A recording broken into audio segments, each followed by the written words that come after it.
En bref, nouvelle baisse des prix dans l'immobilier. À Toulouse, on enregistre moins 1,9% sur les 3 premiers mois de l'année.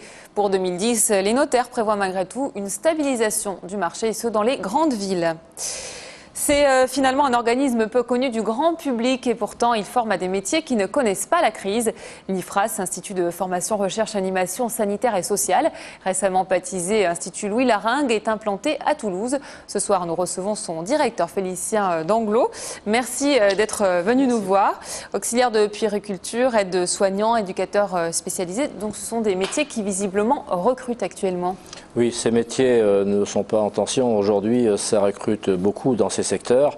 Je dirais même que le secteur de la petite enfance, aujourd'hui, pourrait encore recruter davantage si les postes étaient davantage ouverts, parce qu'effectivement, le maintien à domicile pour les personnes âgées, mais la petite enfance également, sont les secteurs prioritaires.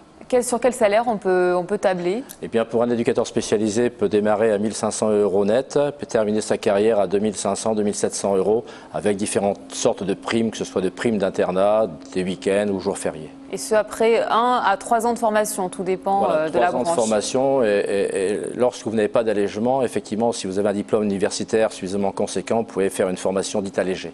Ce sont souvent des métiers féminins qui ont aussi des contraintes particulières. Comment faire pour attirer plus de monde?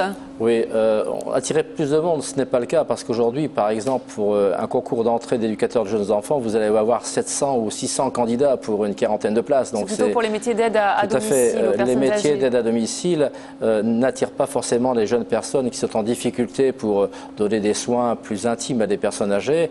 Pourtant, c'est un métier en devenir. Il va falloir que les auxiliaires de vie sociale, on augmente considérablement le nombre d'auxiliaires de vie sociale, mais aussi les spécialités, parce qu'avec les maladies chroniques, Alzheimer, Parkinson ou le cancer et autres, il faudra aussi aider, accompagner la personne âgée ou handicapée ou souffrant d'une maladie chronique, mais également aussi la famille. Il faudra penser aussi faire de l'aide aux aidants.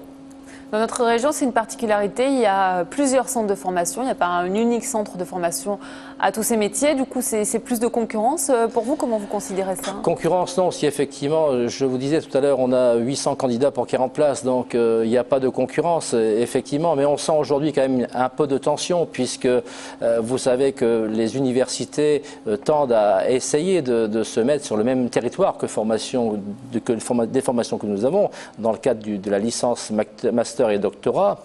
L'éducation nationale essaie de former des personnes au niveau 5, donc il y a un peu de tension effectivement. Je crois qu'il va falloir mettre tout ceci à plat et qu'entre l'éducation nationale, nos 3 centres de formation et également l'université, nous puissions trouver des réponses.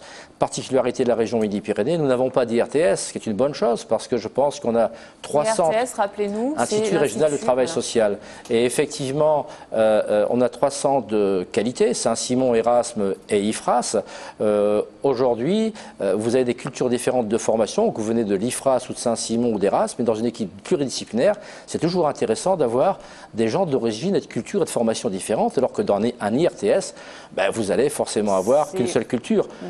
Si je prends les soins infirmiers, vous avez 13 centres d'instituts de soins infirmiers en Midi-Pyrénées, donc 13 origines de cultures différentes. La particularité aussi dans notre région, c'est que sanitaire et social font partie du même schéma.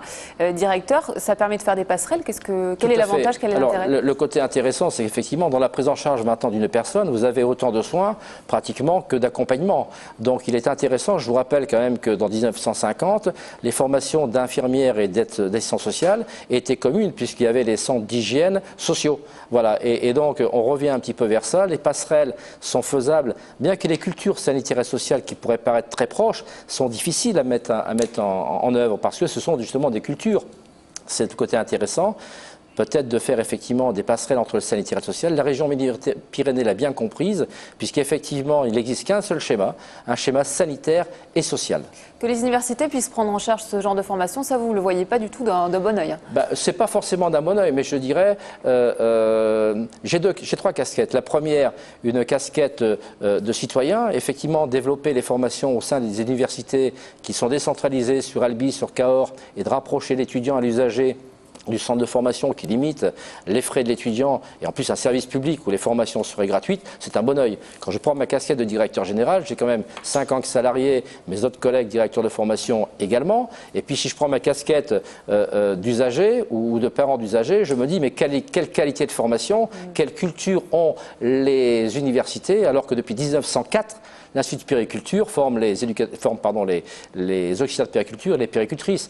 Alors je crois que c'est ensemble. Voilà, je crois que c'est ensemble qu'il faut trouver les solutions. Je vous remercie Félicien Danglot. Je rappelle que vous êtes directeur de l'IFRAS.